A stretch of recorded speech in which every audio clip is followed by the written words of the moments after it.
À ce moment-là, c'est ce qui a permis à Abbas de trouver cette formule qui peut-être un peu a été provocatrice et incitatrice à la sagesse. Il a dit non à la congolisation d'Algérie. Oui, c'est effectivement. À cette époque. Non à la congolisation parce qu'il voyait les choses aller dans ce sens.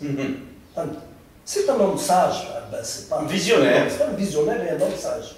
Il a dit non à la congolisation, d'autant plus que les choses s'étaient passées. Charbel avait été mis aux arrêts, l'autre avait disparu. Enfin bref, tout un ensemble de plus les problèmes dans la 4, qui avait des dissensions très fortes avec la zone autonome d'Alger.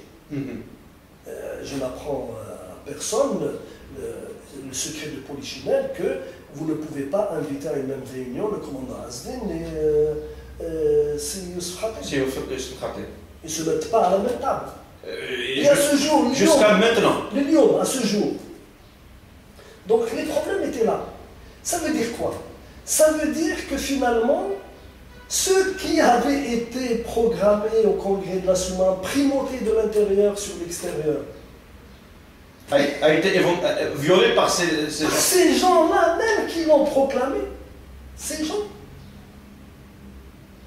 Et ensuite, maintenant... Et tout a été violé, y compris l'idée de la démocratie, de l'État. En 62, tout le monde a violé... Bien sûr.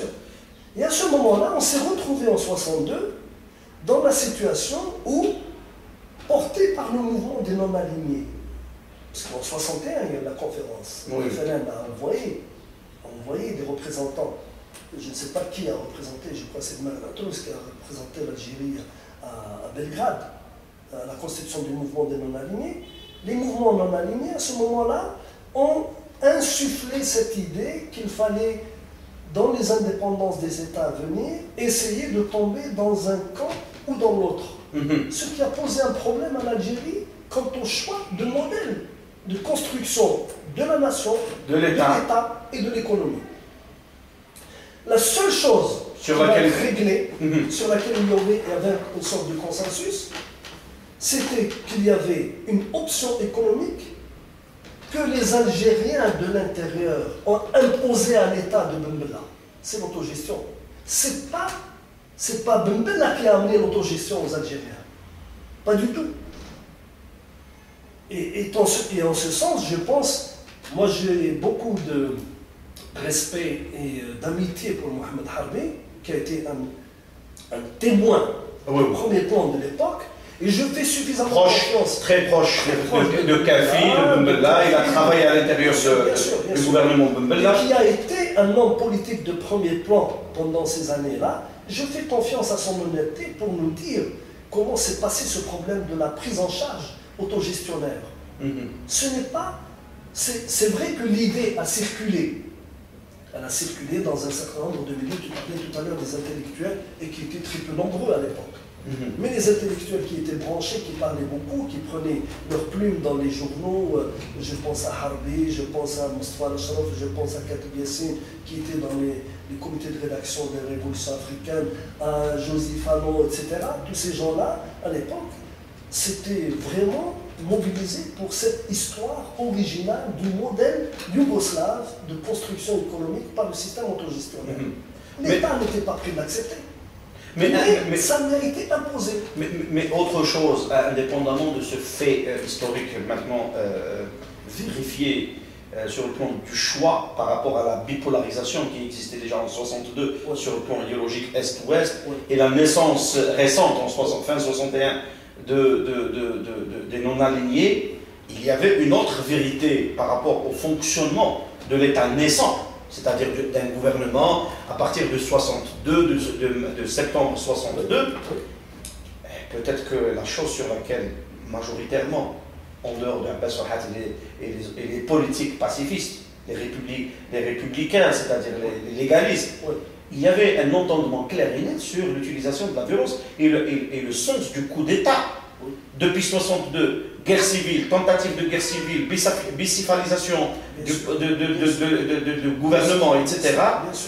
Tentative de coup d'État, 63, 64, 65, 67, etc. Et comment tu expliques, toi, en tant qu'universitaire, intellectuel, historien des idées surtout, et critique d'un mouvement historique, comment tu expliques ce phénomène du coup d'État dans notre imaginaire et dans notre pratique politique depuis l'indépendance? Je vais utiliser une formule peut-être provocatrice et choc, mais ce n'est pas. On a besoin de ça. S'il te plaît, choque-nous. On a besoin d'un électrochoc. Ce n'est pas le plaisir de la provocation, mais parfois il faut provoquer pour pousser à la réflexion et à la truc. Je crois que la guerre de libération nationale, la gestion de la fin du mouvement national et sa concrétisation par l'action violente, parce que c'est un mouvement national qui a dû aboutir au recours à l'action violente, a développé une sorte de culture.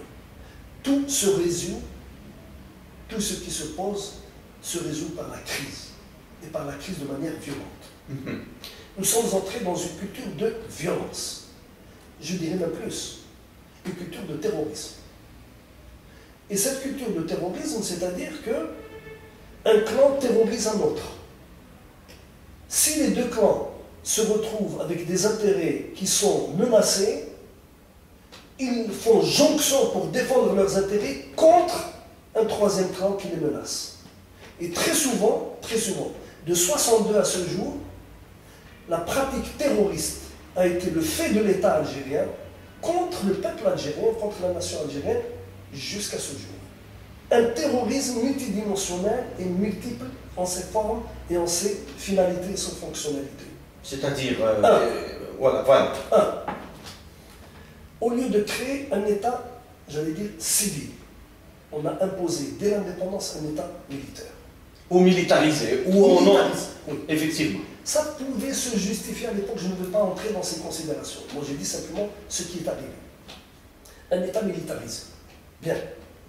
Cet État militarisé est conforté par le coup d'État de 1965 qui est mené par un certain nombre d'officiers supérieurs de l'ANP et qui prend pour prétexte une dérive de l'État. Chose qui n'existait pas. Elle ne pouvait pas exister au bout de 3 ans. Comment veux-tu dériver? Tu dérives vers quoi? On dit le pouvoir personnel de Bembela, mais Bembela n'était rien jusqu'à 62. Il n'était rien. Et que peut-être la démission de Farhat Abbas en 63 est l'expression même de cette faillite politique. Absolument. Farhat Abbas l'a vu très rapidement. Ensuite, l'État algérien a pratiquement, cet État naissant, s'est militarisé encore plus avec la crise kabyle des années 63-64. Quand un homme qui est ce qu'il est, avec son expérience, avec son passé son historique, parcours, etc., soulève une région dans un mouvement insurrectionnel contre l'autorité centrale. Avait-il tort ou raison? Je ne veux pas rentrer dans ces considérations. Moi, je vois seulement les faits et les implications. Ce qui s'est passé, il faudra qu'un jour aussi qu'on permette que soit fait un bilan réel des exactions qui ont été faites en Kabylie pendant cette période-là. Parce que c'est important pour savoir comment la haine a été semée dans cette région d'Algérie qui a été un fer de lance de la révolution, c'était incontestable, et qui du jour au lendemain prend pour cible l'État algérien naissant. Ça, il faudrait qu'on nous l'explique. Pourquoi? Pourquoi des Algériens, des militants nationalistes, des militants de la guerre de libération nationale, des baroudeurs, ont-ils été poussés à prendre les armes contre leurs propres frères? Bien sûr. Ensuite, nous avons la période qui va partir au lendemain de 65 jusqu'à la crise de 71. Parce que jusqu'à la crise de 71... Sans oublier 67, où un certain Pars Beri voulait lui-même prendre le pouvoir. Ça, c'est le comble de tout, quoi. Enfin, ça n'engage que moi, vraiment. Le problème de 65 à 71, l'Algérie a vécu des problèmes internes, des crises multiples internes dans cette affaire que tu viens de rappeler, c'est-à-dire la tentative de coup d'État de Pars Beri. Et Chabou, nous pas oublier Chabou, 68. Parce que Chabou a été assassiné. Abbas, colonel Abbas. Oui. Donc, en 71, Boumediene inspiré, je ne sais peut-être par qui exactement. Est-ce qu'il a voulu faire un coup d'éclat à l'image de ce qu'avait fait Nasser en 1956? Est-ce qu'il a été encouragé par le mouvement des non-alignés? Est-ce qu'il a été à ce moment-là ouvert à toutes ces influences d'un mouvement de non-alignés qui est en train quand même de se radicaliser? Parce qu'il y a eu la crise de Cuba entre-temps, il y a eu les gestations de naissance de la tricontinentale avec Mahdi Boubacar et Castro. Donc il y a eu une sorte de radicalité de gauche, et cette radicalité de gauche, l'État va s'en emparer. Avec les mouvements en Europe centrale. L'État va s'en emparer et s'en servir pour encadrer. Encore une fois, c'est cette obsession de l'encadrement et du contrôle pour encadrer la société. Parce que la société est en ébullition. D'ailleurs, c'est le terme qu'ils utilisaient à l'époque. C'est encadré, bien sûr, oui, ils en ont toujours. Parce que dans le concept encadrement, il y a un truc positif. Bien sûr. Mais dans le sens, c'est comment maîtriser, museler, contrôler. Oui, bien sûr, bien sûr. Donc, ce que va faire l'État jusqu'à 1971, il va éradiquer tout ce qui est mouvement élitaire, c'est-à-dire mouvement d'alternative oppositionnelle, qu'elle soit de nature patriotique, parce que le mouvement qui s'est passé en Kabylie, je le considère comme patriotique en raison de son lien à la terre. C'est dans ce sens qu'on entend le mot patrie. L'option socialisante du FFS, franchement, je n'y crois pas beaucoup, moi, personnellement. Mais il faut replacer également ça dans le contexte de l'époque. La tentative de créer un parti de la révolution socialiste par Boudiaf, j'ai suffisamment entendu de balivernes sur ça, que j'ai fini par comprendre que Boudiaf était tout sauf un socialiste. C'était un revanchard qui voulait prendre sa revanche contre Boumediene. Il avait en particulier une haine contre Boumediene. Et pourquoi il avait une haine contre Boumediene? Parce que Boumediene a préféré Ben Bella, qui était plus malléable.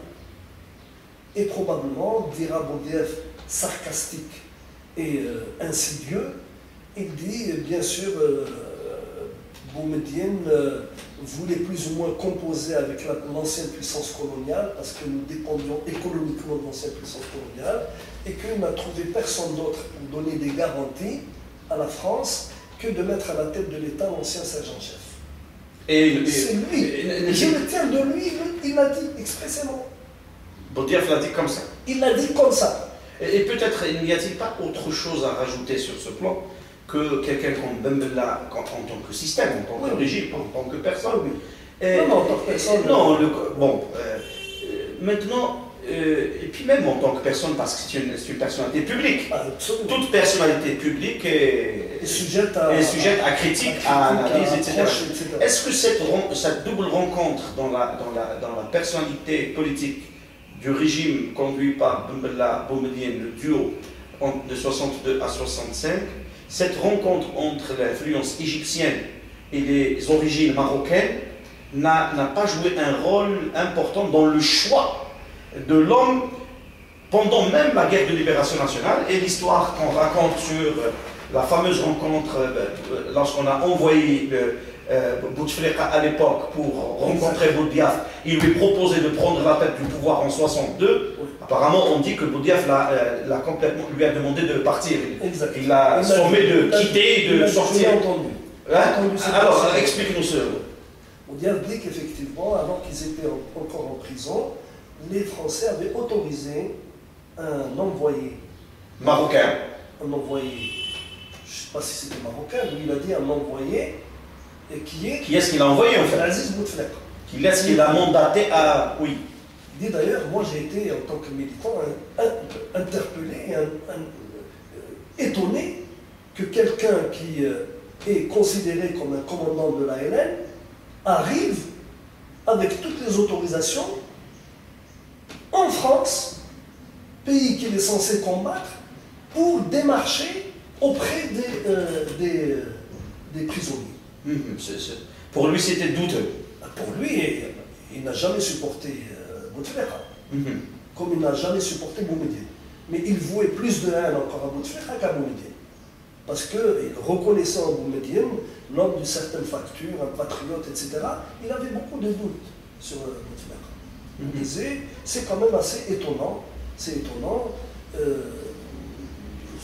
comment se fait-il que les Français aient accepté de donner des autorisations et de permettre à quelqu'un de venir démarcher, c'était en 61 je crois, il venait démarcher et il y a quand même des traces, parce qu'on n'entre pas dans une prison comme dans j'allais dire dans une mosquée, parce qu'on peut rentrer librement dans une mosquée. Et il y a des traces, il y a des archives. Les archives de l'entrée de ce monsieur dans les prisons françaises existent. De toute façon, il va falloir que la France nous donne ces archives de manière ou d'une autre. Mais lorsque Boudiaf, d'après ce qu'on sait maintenant, et les historiens sont là, lorsque Boudiaf a refusé, même il a sommé Bouteflika de l'époque à quitter, enfin il n'a pas pris au sérieux et puis il lui a demandé de... On dit que lui-même, Bouteflika a été voir Bembella pour lui dire que tout le monde est d'accord pour que... Est-ce qu'il n'y a pas c'est un double jeu quelque part? Je pense qu'il n'a pas pris cette initiative de lui-même. On a dû lui dire, si tu ne réussis pas auprès de l'un, démarche auprès de l'autre. Reste à savoir, et il est encore en vie, reste à savoir si Aïtanoub a été démarché ou pas. Moi, ça m'intéresse en tant que quelqu'un qui réfléchit sur lui. Ce n'est pas l'individu, c'est la symbolique, c'est un symbole, indiscutablement. Et peut-être qu'il a été démarché et qu'il a refusé, parce qu'il est un homme quand même qui a une forme de culture politique, qui a une expérience, et qu'il aurait été malvenu de sa part d'accepter d'être l'homme d'un groupe, ou manipulé d'un clan, avec l'assentiment de la France. Parce qu'à l'époque, il s'agissait de ça. C'était l'assentiment de la France. Bon, l'assentiment de la France, je crois que Mahmoud a été échauffé par la crise berbère de 1949. Donc s'il ajoute avec ça, cette histoire du feu vert de la France pour qu'il soit le premier chef de l'État algérien, on aurait eu une drôle d'histoire. Bon, je ne sais pas, là peut-être que je suis en train de fabuler, c'est très possible. Toujours été, il n'y a que lui qui puisse nous répondre à cette question. Il n'y a que